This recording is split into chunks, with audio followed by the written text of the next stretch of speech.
Last week we saw the Antichrist come up out of the sea, and he's also known as the beast, right? The man of sin, the son of perdition, the son of hell. Basically, perdition means hell, so the son of hell, and he comes from the Gentile nations. This Antichrist comes from the Gentile nations, and specifically the remnants, and this is important, from the remnants of the old Roman Empire. Okay? Because this one day will become a 10-nation confederacy. Remember the beast with the 7 heads and the 10 horns? The 7 heads and the 10 horns are this nation that he'll put together. And it's interesting that if you remember that 3 of the, I'll talk about this later, but 3 of the nations come together as one, right? Remember that? That's important. I'll talk to you about it later. And the beast announces himself by standing up in the temple at the halfway point in that 7-year tribulation, and by showing himself to the world. And we speculated last week that this could be what? Perhaps a pastor among us, or some religious leader of some sort among us, maybe a pastor or a priest, living in disguise, because not knowing when this will happen, Satan always has to have an antichrist on the leash. There's always got to be somebody ready, because guess what? That could happen today. And so he has to be ready for this. So someplace in the world today is an antichrist just waiting for this to happen. And we found this warning about this in 2 Thessalonians 2:3. We learned here that let no one deceive you by any means, for that day will not come. That day meaning when he announces himself and shows himself in the temple. That day will not come unless the falling away comes first and the man of sin is revealed, the son of perdition. And so that day, the second coming of Jesus Christ, will not come until the Antichrist shows himself in the temple and tells us who he is. And so this week we pick up our story in 2 Thessalonians chapter 2, verse 4, where we are told that this man, the Antichrist, opposes and exalts himself above all that is called God, or that is worship. Now think of this for a moment. The Antichrist, translated, I said last week, means anything or anyone that is against God, or anything or anyone that makes us take our vision from God, or puts them in place of God. So if you're ready for this, this is kind of important. The spirit of the Antichrist is the person that will take our vision or our feelings or our looks away from God himself. And guess where he lives? Right in here. The Antichrist can live in here. I'm not talking about demon possession, because as Christians we can't be possessed by a demon with the Holy Spirit living in us, right? That's not going to happen. But we can be influenced by the Antichrist, by the devil. And this is where the battle is, right here. The battle that we're waging is in our minds. And we're battling what we want. We're battling our lusts. We're battling our desires. We're battling all the things that we yearn for and want. You know, there's so much in the sin-filled world we want, isn't it? I mean, you look around, boy, I like that, I like that, I like this, I like this, but it's not good for us. It's sin. But we're so earthly ourselves that it looks great from a distance. Everything, all kinds of sin looks good from a distance, and then as you get closer to it, you realize the danger that you're in. And so the battle that we have is in the mind. It's not in the body, although it does affect the body, though, doesn't it?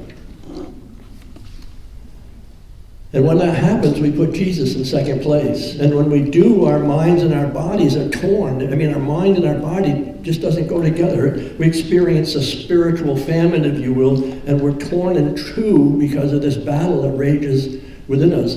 And we were warned about it. Look at Ephesians 6:12.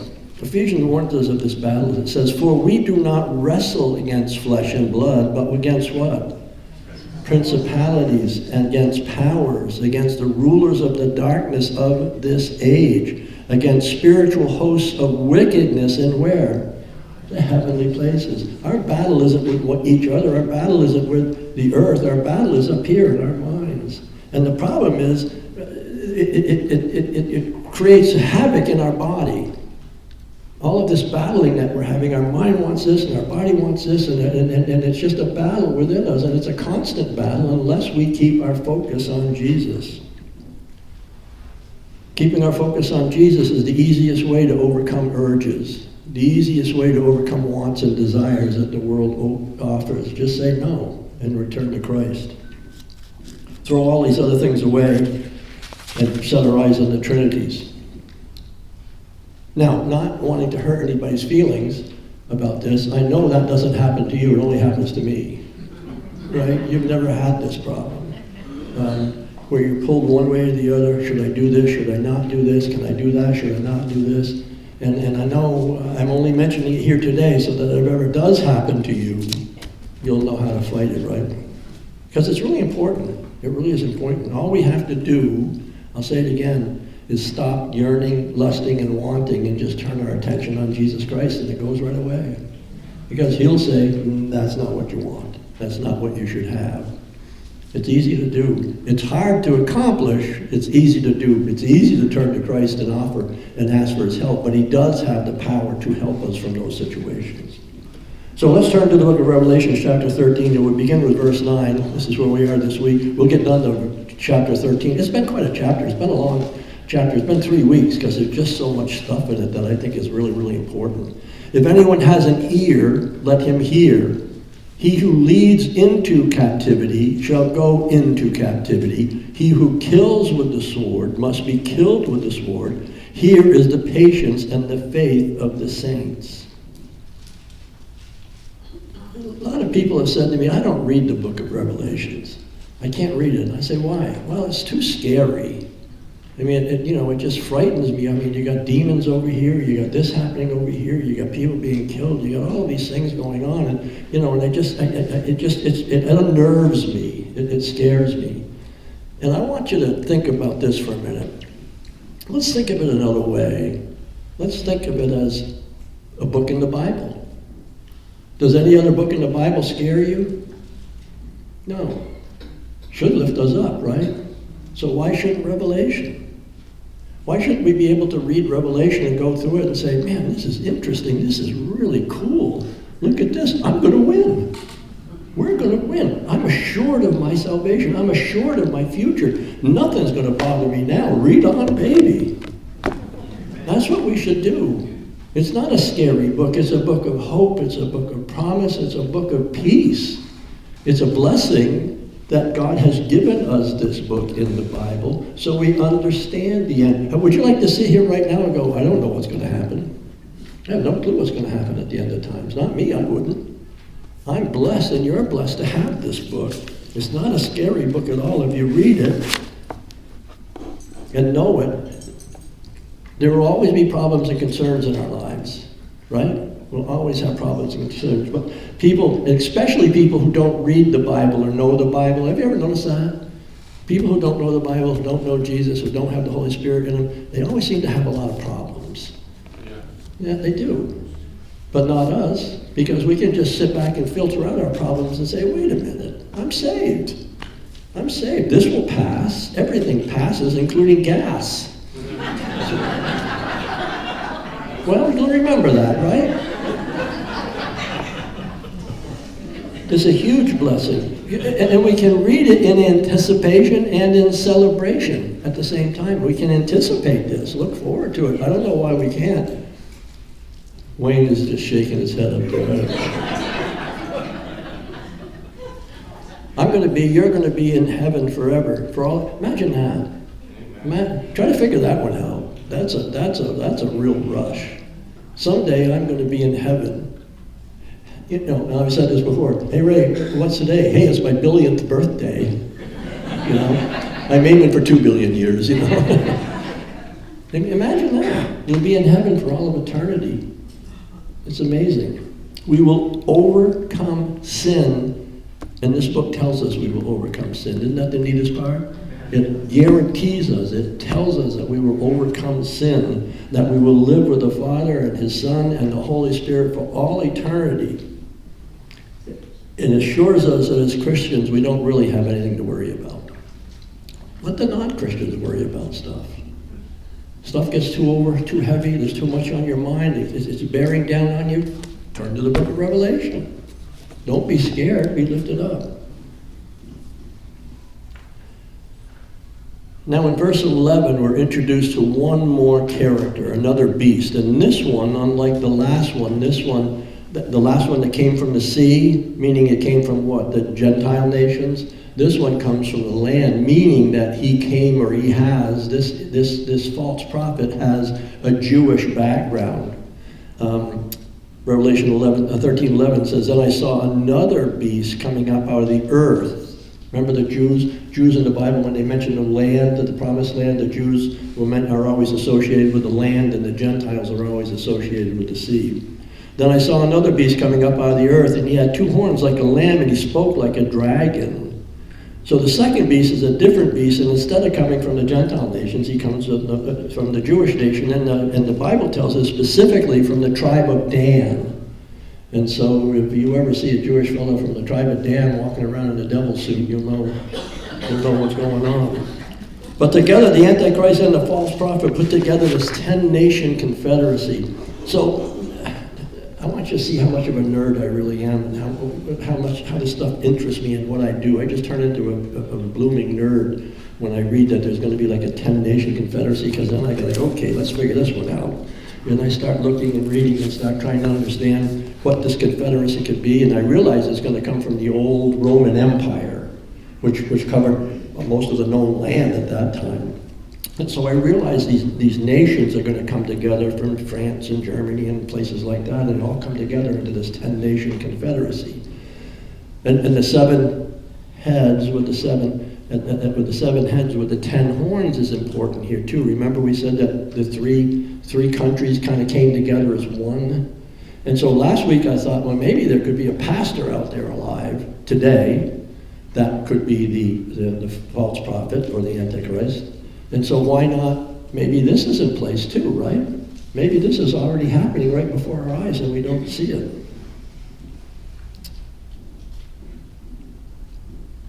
Okay, stick with me a minute. Could this be the European Union? Just wait a minute. Could this confederacy be what we now know as the European Union? That was my first guess, and I'll tell you why. This was started, the European Union was started by a treaty signed on February 7th, 1992. And its goal, its first and main goal was to what?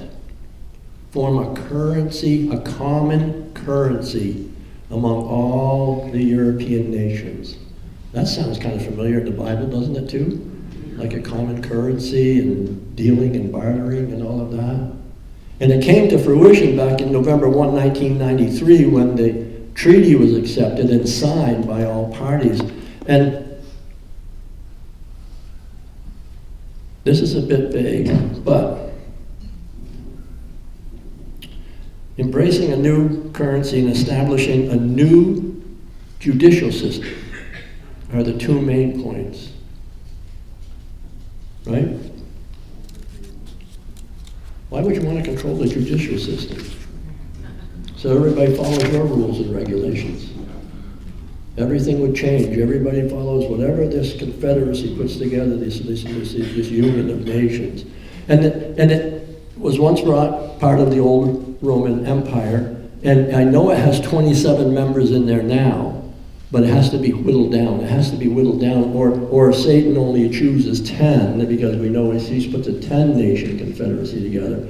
And so I'm figuring, well, how's it going to be whittled down? And then I'm reading the news and looking at it, and guess what's happening? Some of the smaller nations want to pull away now.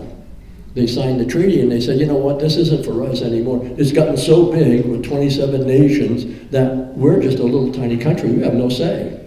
You know, we need this, we need this, we need this, we need this, and you're just bypassing us and letting it go. And so we'd like to get out of it. And so they're trying to get out of it right now as we speak. Does that kind of worry you a little bit? Not worry me, but it's kind of interesting. Nerd. So this union will either split, or he'll accept, the Antichrist will only accept 10 nations. And another interesting thing, the last thing I want to say about this union that really interests me, is there are 3 nations in it, Germany, France, and England, right, in this confederacy, in this union, that are called what? Germany, France, and England. To this day, you'll hear them on the news. The big 3. The big 3. Well, man, isn't that just juicy? You've got this entire confederation that's sitting there with 27 nations. I got to choose 10 of them, but 3 of them are going to come together as one. Right? Do you see it? That's just me. That's just me, but I think a lot of this is right in front of us if we look for it. Now, I could be, I could be sitting here, well, maybe not 25 years from now, but I could be sitting here a few years from now and it still hasn't happened, and I'm not saying it is going to happen right away, but I am telling you that we should be prepared for it. We should be prepared for it, because if you look very carefully, there are a lot of signs out there. Could happen, maybe not, I don't know. But that's what I come up with. Revelation 13:12. And he, the false prophet, exercises all the authority of the first beast, the Antichrist, in his presence. So you have Satan, the Antichrist, and the false prophet. It's an unholy trinity, isn't it? Satan, again, is trying to imitate Jesus Christ, because you have the Father, the Son, and the Holy Spirit. But it's interesting to look that the false prophet exercises all the authority of the first beast, of the Antichrist, in his presence. Does that sound familiar? It's the same thing that Jesus does, right? We have God, we have Jesus walking the earth, and he controls the Holy Spirit. God wills, Jesus gives his word, and the Holy Spirit performs. God wills somebody to be healed, Jesus gives his word, be healed, speaks the word, and the person is healed. And so again, this beast is trying to follow very carefully the Trinity, the Holy Trinity, and it's an ugly, sinful mess that he's put together, trying to be God.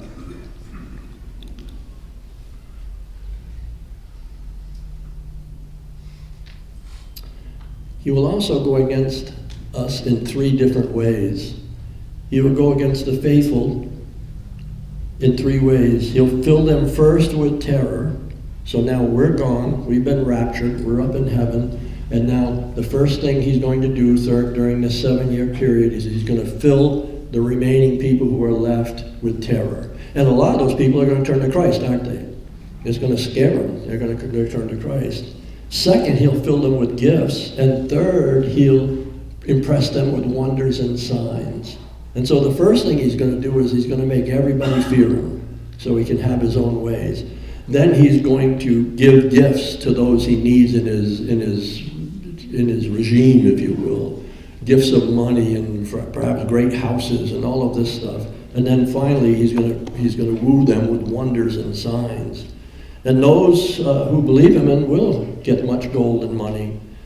And those who he can't, but those who don't accept the gold and the money, those who don't accept the gifts, those who aren't afraid of him in that sense, and those who don't fall prey to the wonders and signs, he's going to seem to be able to make life. Raise the dead. They won't really be dead. No, only Jesus Christ can raise the dead, but their spirits we're talking to, and the spirit inside of a body can make a body look dead and then rise again. He's going to do all of these things, and those he cannot seduce, he will simply cruelly just torture and just put to death. In Matthew 24, at this halfway point, this is what we read. There will be a great tribulation, such as had not been since the beginning of the world until what? This time, nor ever shall be again. And so this starts that great tribulation, and everybody who accepts Jesus Christ will probably be murdered or slaughtered in one way or another very, very quickly. Very quickly. And those who are in the field will flee to the mountains. Those who are on the roof will not go down to the house. Then every faithful Christian who is discovered or found out will either join Satan, right? Or if they remain faithful, they will die. And this terrible and fearful tribulation will last 3.5 years more. So we're at that halfway point right now.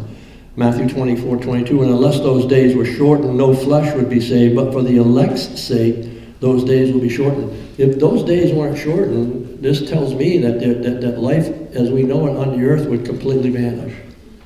Those days, for the elect, everybody that turned to Christ would be killed, and the only thing that would be left is just the earth filled with demons and non-believers.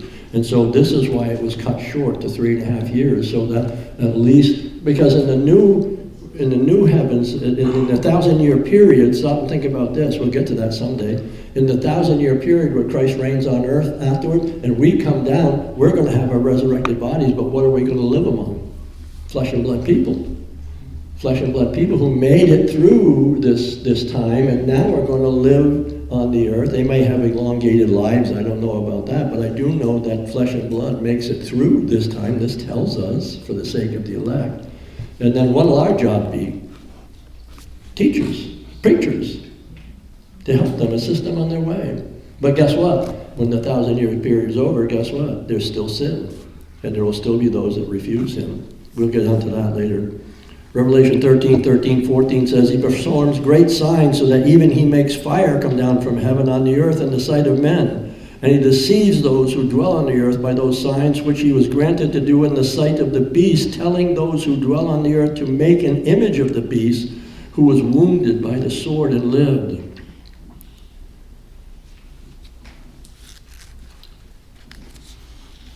Anything that takes our eyes off of Jesus, again, we're back there. I've had people, this is a few years ago, but this comes to mind. I had people a few years ago, one person said, while you're doing the message, I'd like to come up here and do signing for the deaf. And I said, well, we don't have any deaf people that I know. And she said, well, I could do it anyway. And I said, well, no, you know, hold it in your pocket, perhaps that will come someday. And another one said, well, while you're doing your message, I'd like to wave flags and walk back and forth behind you waving flags and things like this. And I said, well, I see no need for that. But you see what it is? It's pulling our attention away from the cross and putting it down here. And that's exactly what's going to happen at the end of the time. There are false prophets out there today that will look at us today and try to take our eyes off the cross. Verse 15, it says, he was granted power to give breath to the image of the beast, that the image of the beast should both speak and cause as many as would not worship the image of the beast to be killed. Again, this is that last 3.5 year period. And verse 16, and he causes all, both small and great, rich and poor, free and slave, to receive the mark on their right hand or on their foreheads, and that no one may buy or sell except the one who has this mark, or the name of the beast, or the number of his name. Now this is interesting to me too, because the Holy Spirit seals us, right? We're told in the Bible that we are sealed by the Holy Spirit. So when we die and we go to heaven, what does God see? His seal.